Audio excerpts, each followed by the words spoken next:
안녕하세요. 이지 AI 메디치 소프트입니다. 이번 업무 자동화 과정에서는 RPA 플랫폼을 통한 업무 자동화에 대해서 알아보고 실습 과정을 살펴보겠습니다.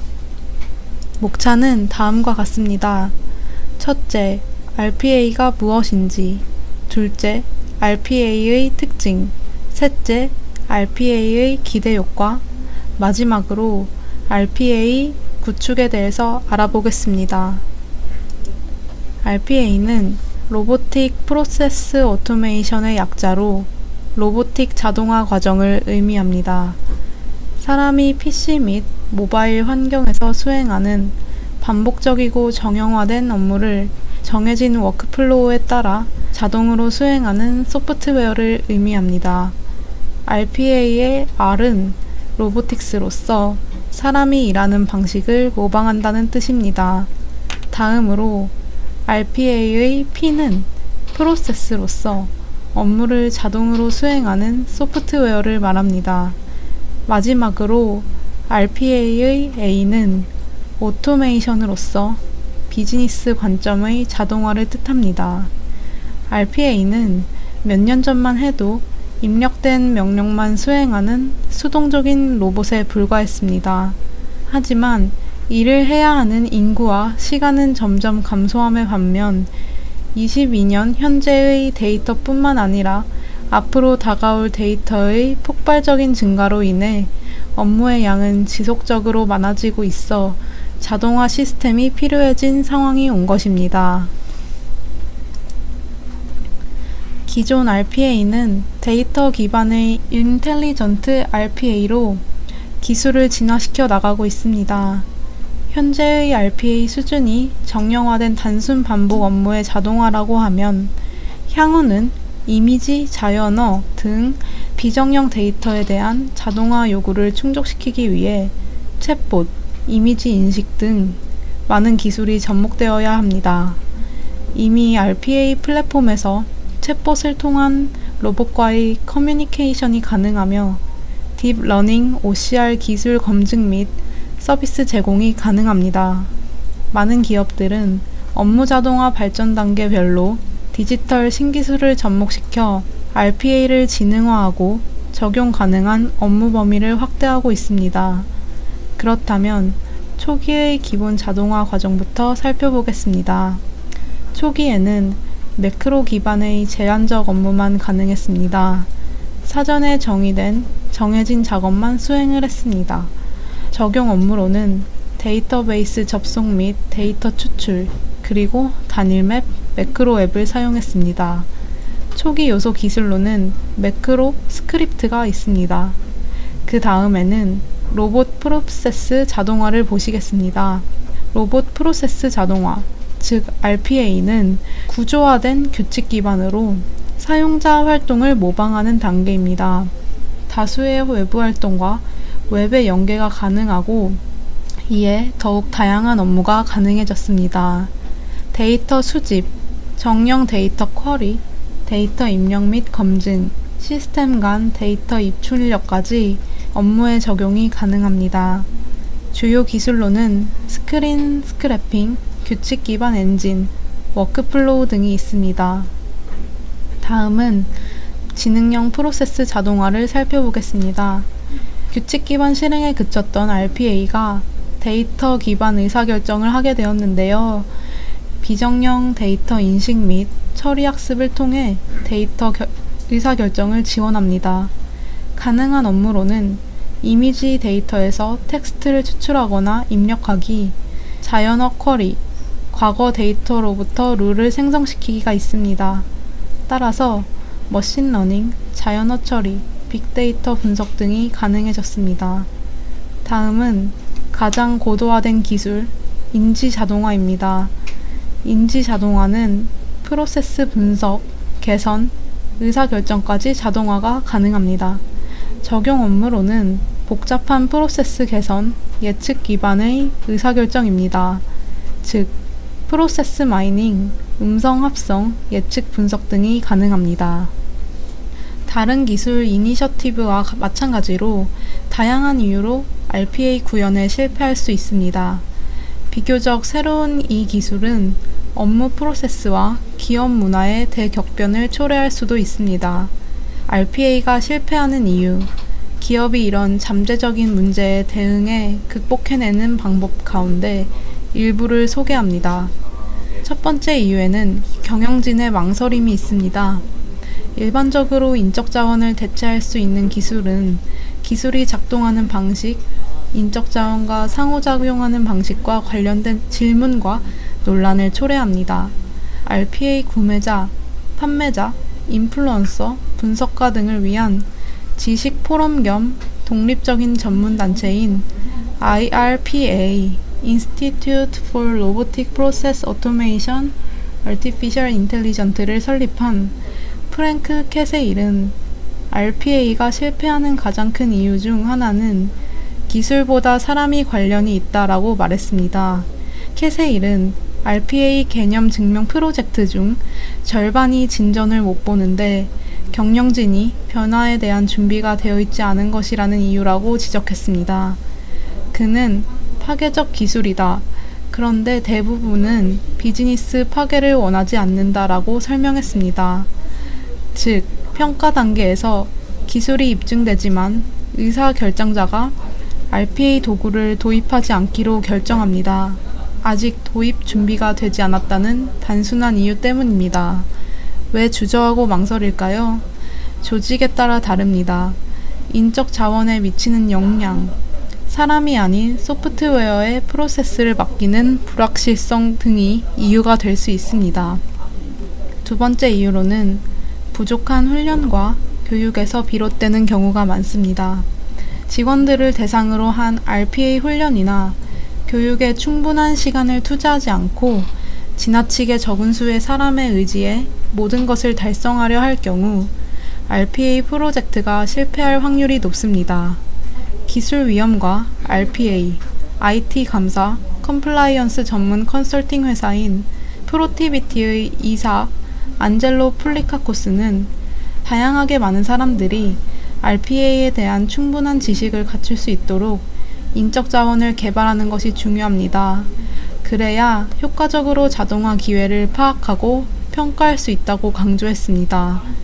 주요 RPA 공급 업체는 모두 기술적인 내용과 비기술적인 내용에 대해 고품질의 교육을 제공하는 대학이나 아카데미 과정을 운영하고 있습니다. 그러나 이런 리소스를 제대로 활용하지 않는 기업들이 많습니다.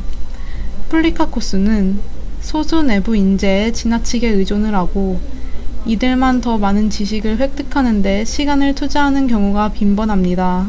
RPA 여정에 있어 조직은 RPA에 참여하고 싶은 모든 사람을 대상으로 RPA 트레이닝을 제공하는 일에 우선순위를 둬야 한다고 말했습니다. 이런 교육 및 트레이닝 프로세스의 일환으로 비즈니스 스폰서와 지원팀을 대상으로 RPA가 할 수 있는 일과 자동화에 적합한 후보 사례 등에 대한 인식을 높여야 합니다. 이를 위해서 프로젝트를 본격적으로 시작하기 전 이들에게 간략한 RPA 인식 제고 트레이닝 세션을 제공할 필요가 있습니다. 플리카코스는 기술이 할 수 있는 일과 할 수 없는 일에 대한 비즈니스 스폰서의 이해를 높이면 공통된 기대 사항을 확립하고 자동화에 적합한 후보를 파악하기 위해 서로 협력하는 일이 더욱 용이해진다고 설명했습니다. 대기업인 지멘스 에이지 산하 IT 엔터프라이즈 관리 부분에서 로봇 전략과 비즈니스 개발 프로젝트를 책임지고 있는 안드레아 마친크는 기업 내부의 RPA 전문성을 구현하고 RPA 프로젝트를 진행하면서 기술과 비즈니스 매니저가 서로 밀접히 협력하면 빨리 성과를 이뤄내고 그 즉시 기업에 영향을 가져올 수 있다고 덧붙였습니다. 세 번째는 잘못된 사례로 접근하는 경우를 알아보겠습니다. 최초 RPA 개념 증명에서 파일럿 프로젝트의 대상으로 선택한 사례가 지나치게 복잡할 경우 프로젝트가 느려집니다. 또 사례를 보고 누구나 와 하는 감탄사를 연발하게 하지 못하면 경영진을 설득하고 지원을 받을 수 없기 때문에 프로덕션, 생산화 단계의 프로젝트로 확대할 수 없습니다. 플리카코스는 이에 대해 작게 시작하는 것과 현명하게 시작하는 것 사이에 적절한 균형점을 찾아야 한다고 강조했습니다. 한 회사의 경우 상당한 ROI를 제공하는 어카운트 페이 웨이브, 미지급금을 사례로 선택했습니다. 그런데 비정형 데이터가 많았고 OCR, 즉 광학 문자 인식이 필요했습니다.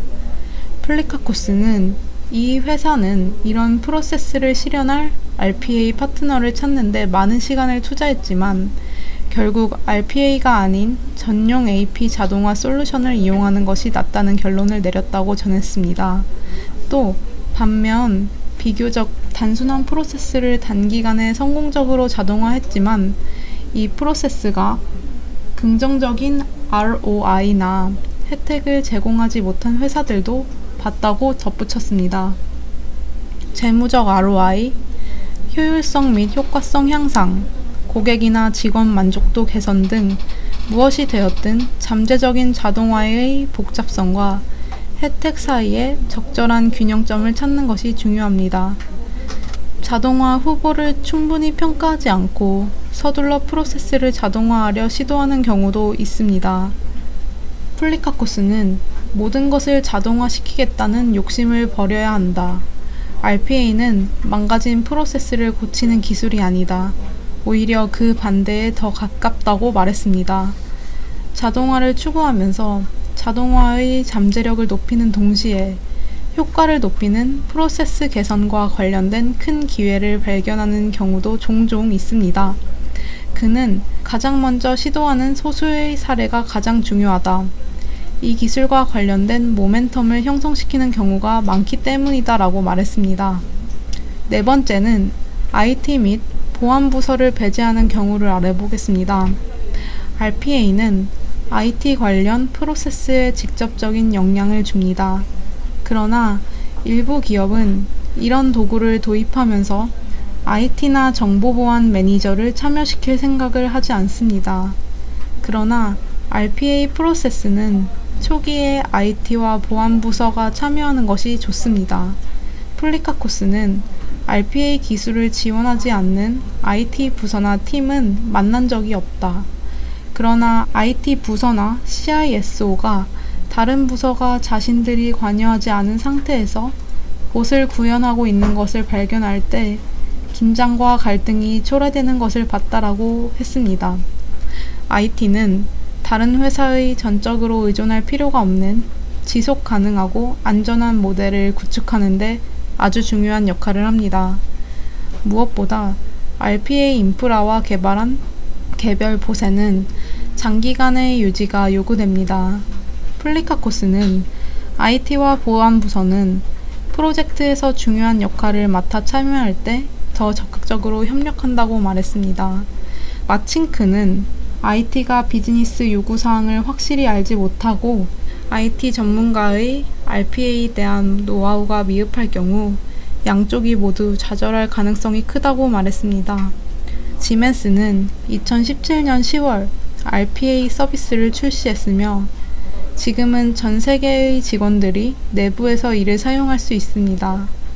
텍스트, 음성, 파일, 이메일 등 정령, 비정령 정보를 활용해 RPA 봇을 작동시키는 플랫폼입니다. 이 봇을 사용해 다양한 작업을 자동화합니다.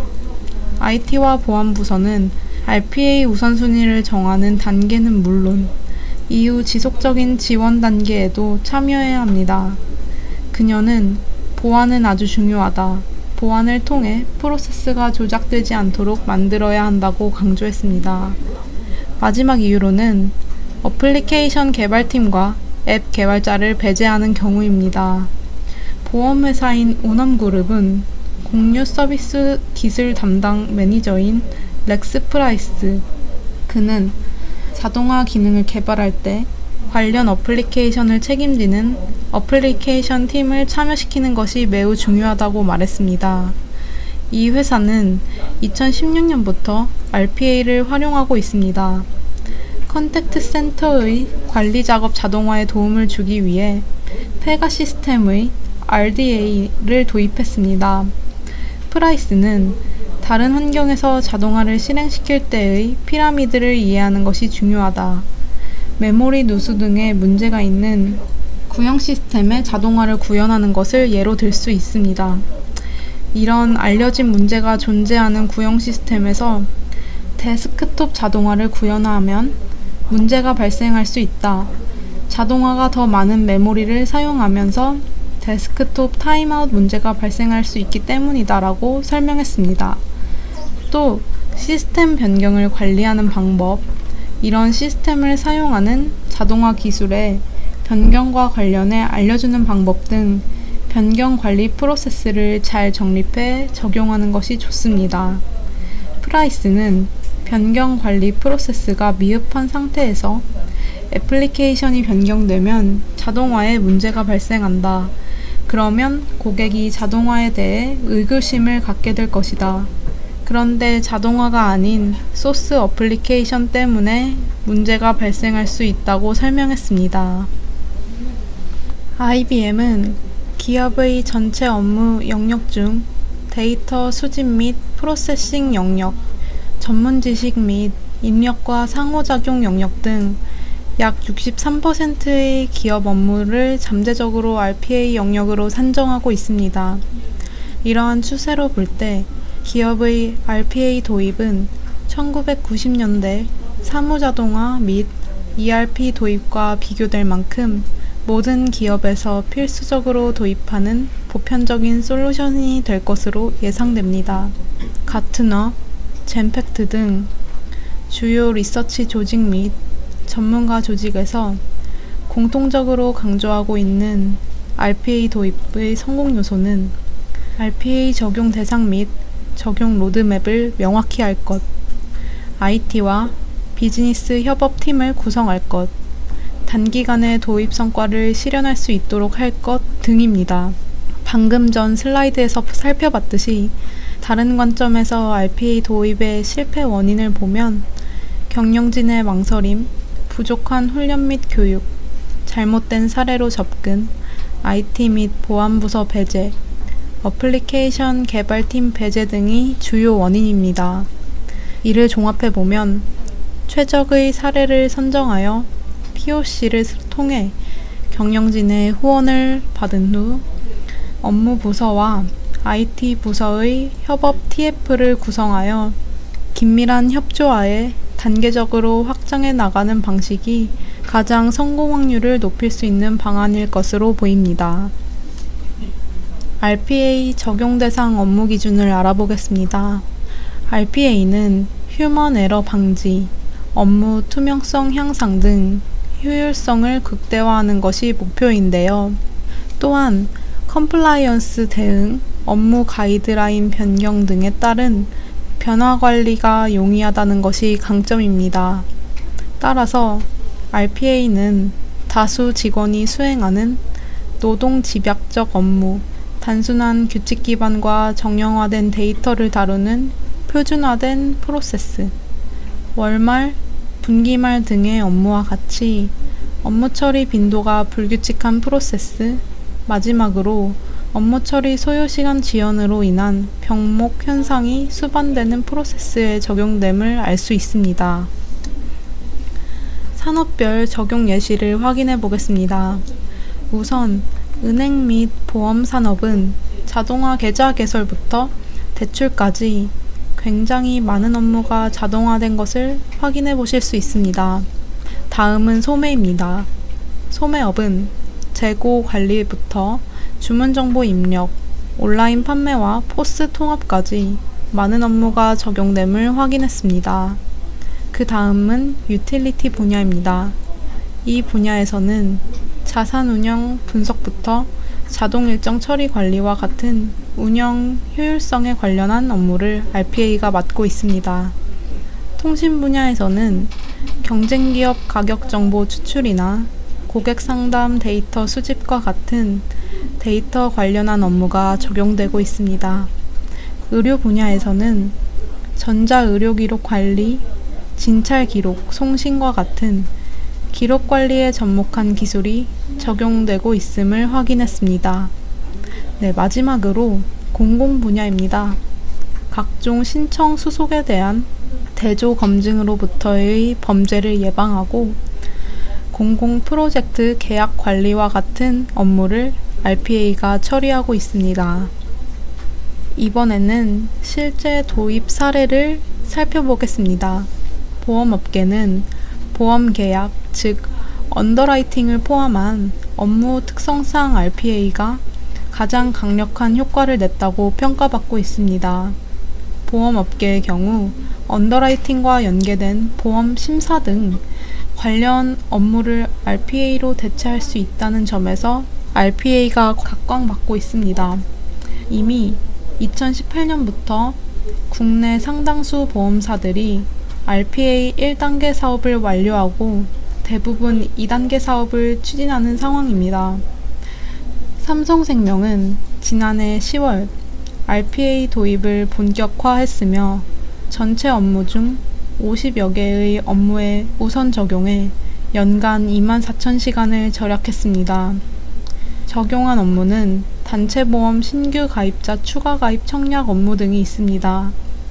DB손해보험은 올해 4월 초까지 총 28개의 업무에 대해 1차 RPA 시스템 구축을 완료 가동 중이며 계약관리, 전자문서관리, 지수 업데이트 등에 적용되고 있습니다. 연간 약 29,000시간의 절약이 가능할 것으로 판단되고 있는데요. 다음은 KB손해보험을 보겠습니다.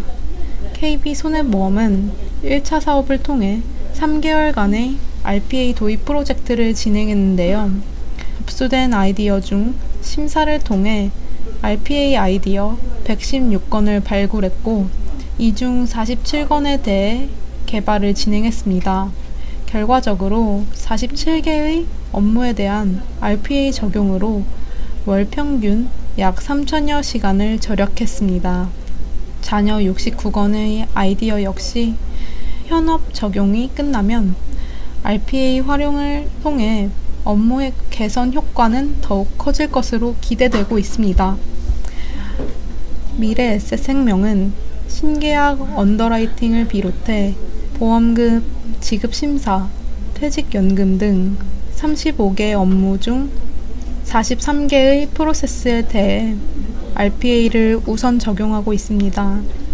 고객의 수익 통계 산출과 같은 대량 업무나 보험금 당일 지급 심사 등 반복적 업무는 RPA가 자동으로 실행하도록 구현했습니다.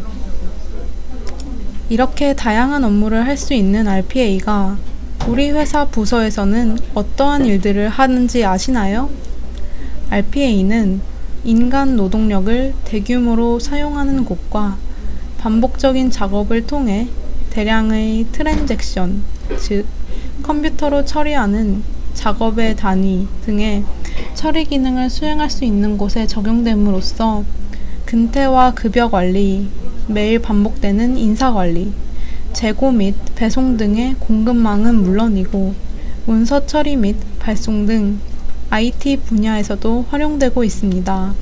각 부서는 대표적으로 인사 관리, 문서 및 서류 관리 등을 하고 있습니다.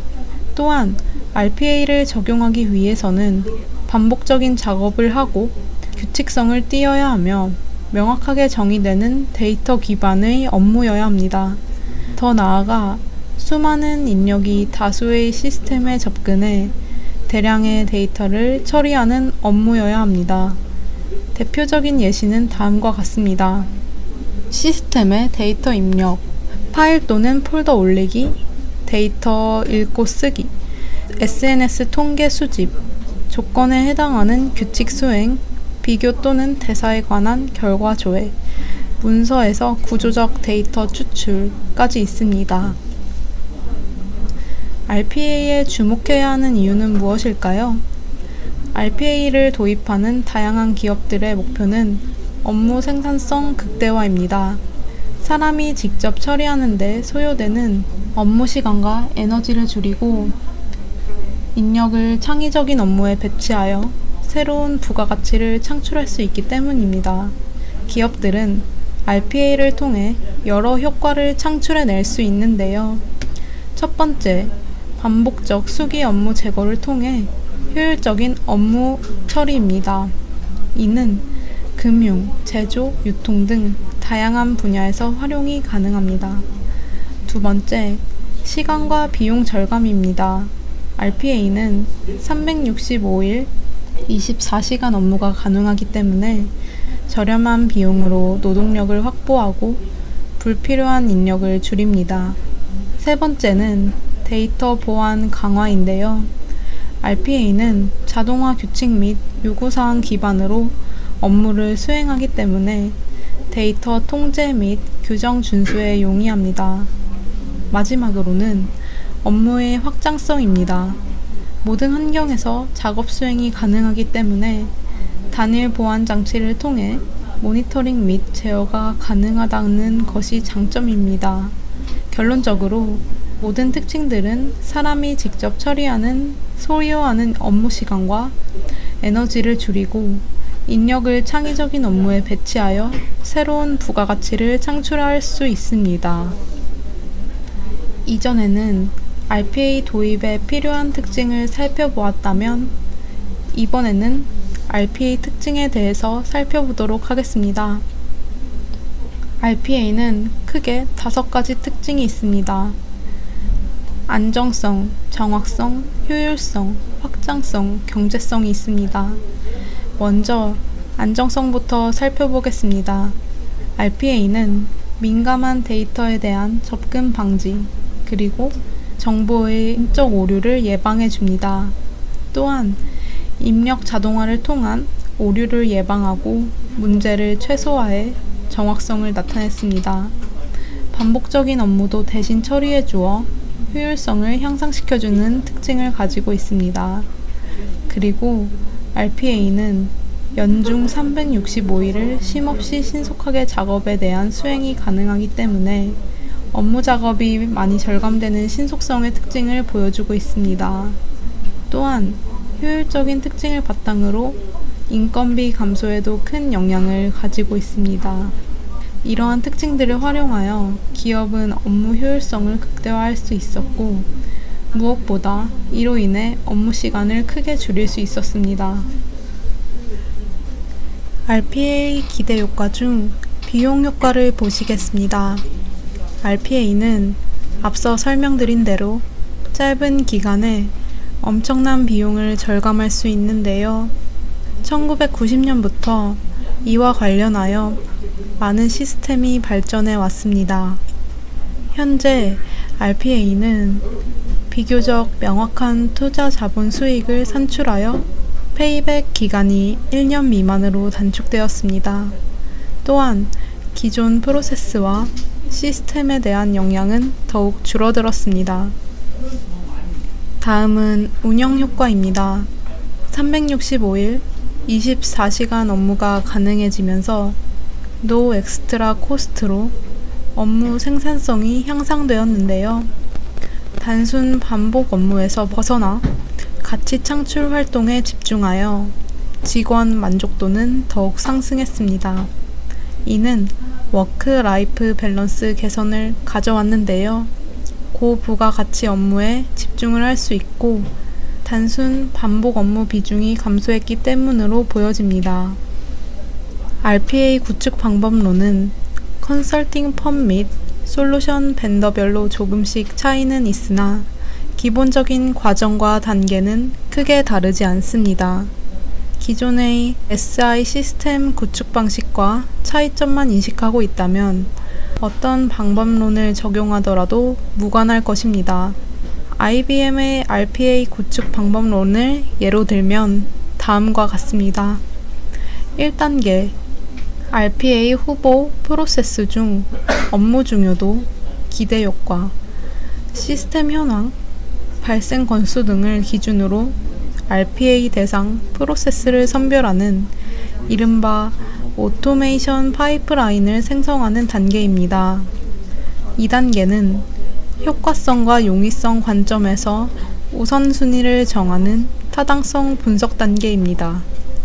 3단계는 개발 복잡도와 표준화 복잡도 등을 평가하는 것입니다. 4단계는 절감할 수 있는 업무 시간을 수치로 산출을 해서 이를 다시 연 단위로 비용과 효과로 분석합니다. 5단계와 6단계는 소프트웨어를 설치해 자동화를 설계하고 실제 구현한 후 테스트를 실행합니다. 지금까지 RPA를 구축하는 방법에 대해 보셨습니다. 이번에는 구축 방법에 포함되었던 데이터를 가지고 자동화를 진행하는 방법을 살펴보겠습니다. 첫 번째, 데이터 추출 자동화 과정입니다. 문서나 시스템에서 데이터를 자동적으로 추출하면 이 추출한 데이터를 가지고 데이터 가공을 합니다. 데이터 가공도 마찬가지로 자동화가 되었겠죠? 데이터 가공 자동화 과정에서 데이터 정제, 데이터 비교 및 정렬을 시행하고 데이터를 기준에 의해 분류하기도 합니다. 마지막으로 데이터를 추출하고 가공한 것을 자동으로 입력하는 과정을 살펴보겠습니다. 데이터 입력 자동화는 RPA 시스템 화면에 데이터를 입력하고 파일을 첨부하거나 SQL 처리까지 진행합니다. 이렇듯 RPA는 데이터들을 활용하여 많은 자동화 과정을 구현할 수 있음을 확인했습니다. 한 가지 중요한 것은 RPA 구축은 기존 IT 시스템 대비 구축 속도가 빠르고 업무 방식의 변화로 기존 인력 및 조직에 미치는 영향이 크기 때문에 빅뱅 방식으로 전사 업무를 일괄적으로 구축하는 것이 아니라 우선 적용 대상 업무에 도입하여 효과성과 안정성을 입증한 후 적용 업무를 반복적으로 확장해 나가는 방식, 즉 애자일 방식이 필요하다는 것입니다. 위 그림은 이러한 구축 방식을 잘 보여줍니다. 이번에는 어떤 업무에 RPA가 적용할 것인가를 고민해 보겠습니다. 당연한 말이지만 총 비용 대비 ROI가 큰 업무에 우선 적용합니다. RPA 구축에 소요되는 비용은 크게 RPA 툴 라이선스 비용, 피규레이션 구축 비용, 유지 보수 비용, 서버 및 데스크톱 등 인프라 비용으로 구성되며 로봇당 비용 대비 효과는 업무 복잡도에 따라 달라집니다. 그림을 보면 업무 복잡도가 낮을수록 구축 비용 대비 비용 절감 효과가 크고 반대로 업무 복잡도가 높을수록 구축 비용 대비 비용 절감 효과가 낮은 것을 볼 수 있습니다.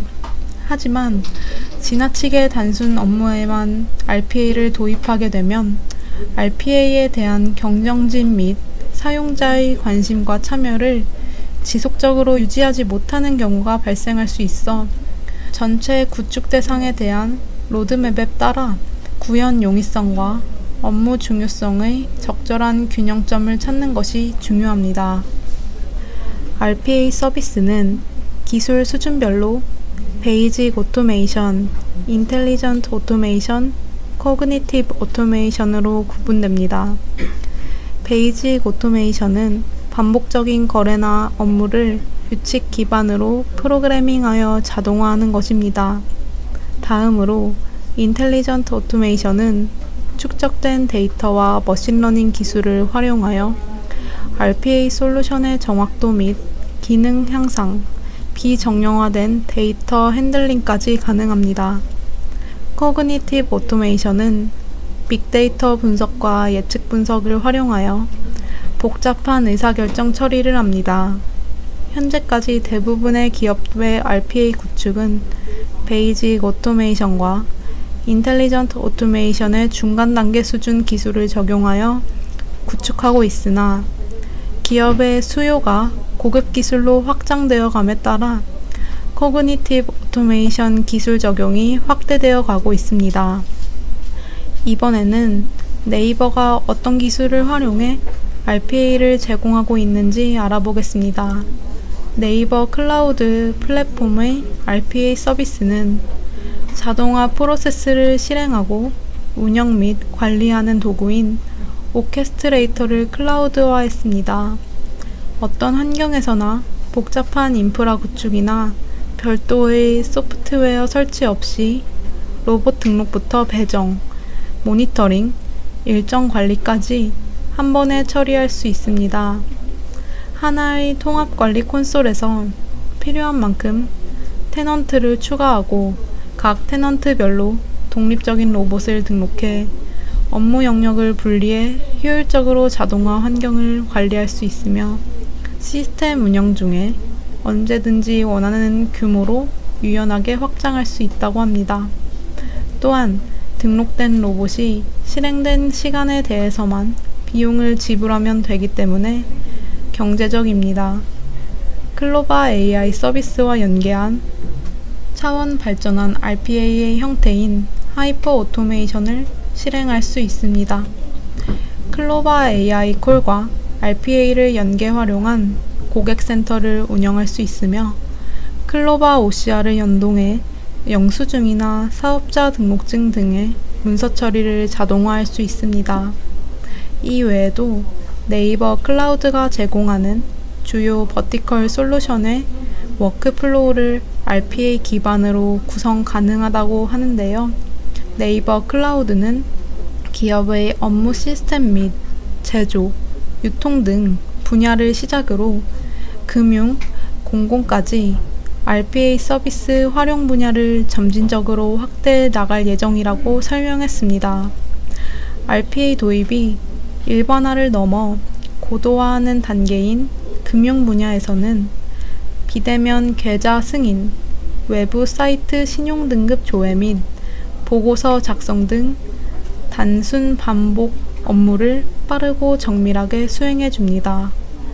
RPA 도입을 적극 검토 중인 공공 분야의 경우 다양한 서류 업무 및 데이터 수집, 정리, 비교 등 업무를 자동화함으로써 기존 인력은 보다 창의적이고 전문적인 업무에 집중해 공공 서비스의 질적 향상을 기대할 수 있습니다. 네, 다음으로 RPA를 간단하게 실습해 보겠습니다. 실습 프로그램으로는 MS사에서 제공하는 파워 오토메이트 데스크톱 프로그램을 활용합니다. 이번 실습 목표는 파워 오토메이트 데스크톱 프로그램을 활용하여 정해진 내용이 입력된 엑셀 문서 생성하기입니다. 그럼 실습 시작하겠습니다. 우선 파워 오토메이트 데스크톱 프로그램을 실행합니다. 실행을 하면 다음과 같은 창이 열리는데 좌측 상단의 새 흐름 버튼을 클릭해 흐름을 생성합니다. 흐름을 생성하면 다음과 같이 흐름 작성 페이지가 열립니다. 우선 우측 흐름 이름에는 흐름의 이름을 정할 수 있습니다. 테스트를 입력하고 만들기 버튼을 클릭해 테스트 흐름을 생성해 줍니다. 다음과 같이 테스트 흐름이 생성되어 테스트 작업을 편집할 수 있는 창이 열렸습니다. 우선 메뉴에서 엑셀 탭의 엑셀 시작 버튼을 드래그 앤 드롭해 워크스페이스에 생성해 줍니다. 그러면 다음과 같이 엑셀 시작 작업의 설정과 관련한 화면이 등장합니다. 저장 버튼을 클릭해 작업의 설정을 저장해 줍니다. 다음과 같이 엑셀 시작 작업이 워크스페이스에 생성되었습니다. 앞에서와 마찬가지로 엑셀 워크시트의 쓰기 작업을 드래그 앤 드롭해 워크스페이스에 생성합니다. 엑셀 워크시트의 쓰기 작업 설정 화면이 등장합니다. 쓸 값은 워크시트에 입력될 내용으로 이번 실습에서는 테스트 PA 데스크톱을 입력하겠습니다. 열과 행은 내용이 위치할 장소로 A열 1행의 위치를 지정하겠습니다. 다음과 같이 입력하면 엑셀 워크시트 A열 1행에 테스트 PA 데스크톱 내용을 입력하게 됩니다. 입력한 내용을 바탕으로 엑셀 워크시트의 쓰기 작업이 워크스페이스에 생성되었습니다. 이제 입력된 내용을 저장하고 엑셀 프로그램을 닫기 위해 엑셀 닫기 작업을 드래그 앤 드롭해 워크스페이스에 생성합니다. 다음과 같이 엑셀 닫기 작업 설정 화면이 등장합니다. 엑셀을 닫기 전 동작 설정에서 문서 저장을 설정하고 저장 버튼을 클릭해 작업을 저장해 줍니다. 앞서 설정을 해준 세 가지 작업이 테스트 흐름에 생성되었습니다. 이제 작업이 제대로 설정되었는지 확인하기 위해 흐름을 실행시켜 봅니다. 상단에 위치한 실행 버튼을 클릭해 작업을 진행해 줍니다. 파일이 제대로 진행되었다면 문서 폴더 내에 통합문서 1의 이름으로 엑셀 파일이 저장되어 있음을 확인할 수 있습니다. 파일을 클릭해 내용을 확인해 보면 앞서 입력한 대로 A열 1행에 테스트 PA 데스크톱이 입력된 엑셀 파일임을 확인할 수 있습니다. 작업이 제대로 설정되었음을 확인했다면 상단의 저장 버튼을 클릭해 작성한 흐름에 저장해 줍니다. 이상으로 파워 오토메이트 데스크톱 프로그램을 활용한 RPA 실습을 마치겠습니다. 오늘 실습한 내용은 아주 간단한 내용이지만 파워 오토메이트 데스크톱과 같은 RPA 프로그램을 활용한다면 복잡한 단순 반복 업무도 자동화를 통해 업무 효율성을 높일 수 있습니다. 이상으로 RPA 플랫폼을 통한 업무 효율 개선에 대해 강의한 임수연 연구원이었습니다. 감사합니다.